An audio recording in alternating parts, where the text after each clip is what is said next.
আলু দিয়ে প্রত্যেকটা নাস্তাই আমার অনেক বেশি পছন্দ। শুধু আমার না, আলুর তৈরি প্রত্যেকটা খাবারই সবাই অনেক বেশি পছন্দ করেন।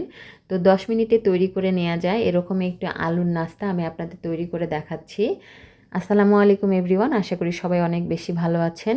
নাস্তাটির জন্য এখানে আমি 2টি আলু নিয়েছি। এই 2টি আলু দিয়ে বেশ কয়েকটি নাস্তা তৈরি হবে। তো আলুগুলো আমি এরকম করে কেটে নিয়েছি। আলুগুলো এবার 2-3 বার ওয়াশ করার পর আমি একটা প্যানে গরম পানি উঠিয়ে দিয়েছি। সেখানে এবার আলুগুলো আমি সিদ্ধ করে নিব। এটা আসলে পুরোটাই সিদ্ধ করা যাবে না, আমি জাস্ট 3 মিনিটের জন্য এখানে সিদ্ধ করে নিচ্ছি। এটা প্রায় 70% সিদ্ধ হয়ে যাবে। তো 3 মিনিট সিদ্ধ করে নেওয়ার পর এবার আলুগুলো তুলে আমি একটা টিস্যু পেপারে আলুগুলো পুরো শুকনো করে নিচ্ছি।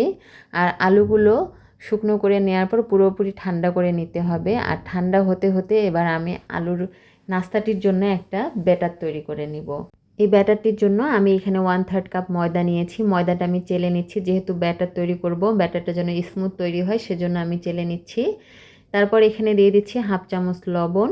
এরপর এখানে দিয়ে দিচ্ছি 1/4 চামচ হলুদের গুঁড়া, 1/4 চামচ গোলমরিচের গুঁড়া, 1/4 চামচ দিয়ে দিচ্ছি জিরা গুঁড়া, আর 1/2 চামচ দিয়ে দিচ্ছি আমি চিলি ফ্লেক্স। এই নাস্তাটায় ঝালটা একটু বেশি ভালো লাগে, তো সেক্ষেত্রে আমি চিলি ফ্লেক্সটা একটু বাড়িয়ে দিয়েছি। তারপর সবশেষে এখানে আমি দিয়েছি একটুখানি অরিগানো। অরিগানো না থাকলে দেওয়ার কোনো দরকার নেই।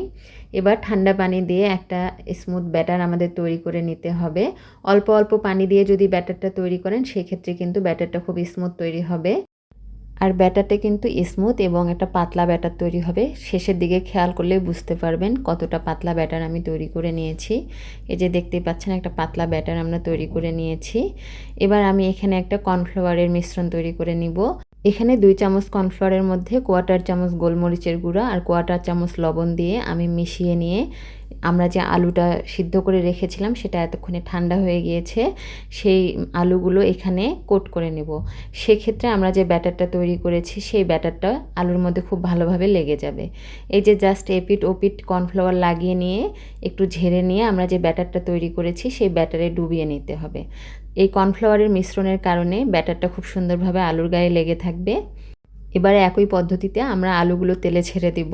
আর এই যে কর্নফ্লাওয়ারের কারণে কিন্তু আলুটা ভাজার পর অনেকটা ক্রিস্পি তৈরি হবে।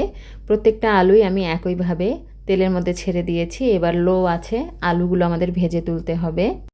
5 থেকে 7 মিনিট আলুগুলো ভেজে নিলেই কিন্তু এগুলো তৈরি হয়ে যাবে। তো আলুগুলো এবার আমরা উল্টে পাল্টে লাল করে ভেজে তারপর তুলে নিব। তাড়াহুড়ো করা যাবে না, সেক্ষেত্রে নাস্তাটা খেতে ভালো লাগবে না। যখন এরকম লাল হয়ে গিয়েছে তখন আমি আলুগুলো তুলে নিচ্ছি। এই পর্যায়ে কিন্তু আমাদের নাস্তাটা একদম খাওয়ার জন্য রেডি হয়ে গিয়েছে। এবার আমি আপনাদের পরিবেশন করে দেখাচ্ছি। আশা করি আজকের রেসিপিও আপনাদের কাছে খুবই সহজ লেগেছে এবং ভালো লেগেছে। আর রেসিপিটি যদি ভালো লেগে থাকে তাহলে আমার চ্যানেলটি সাবস্ক্রাইব করে দিবেন এবং ভিডিওতে লাইক কমেন্ট করে দিবেন। তো এই আলুর নাস্তাটা টমেটো সসের সঙ্গে কিন্তু খেতে খুবই ভালো লাগে, এমনিতে খেতেও ভালো লাগে, টমেটো সস দিয়ে খেলে আরও একটু বেশি ভালো লাগে।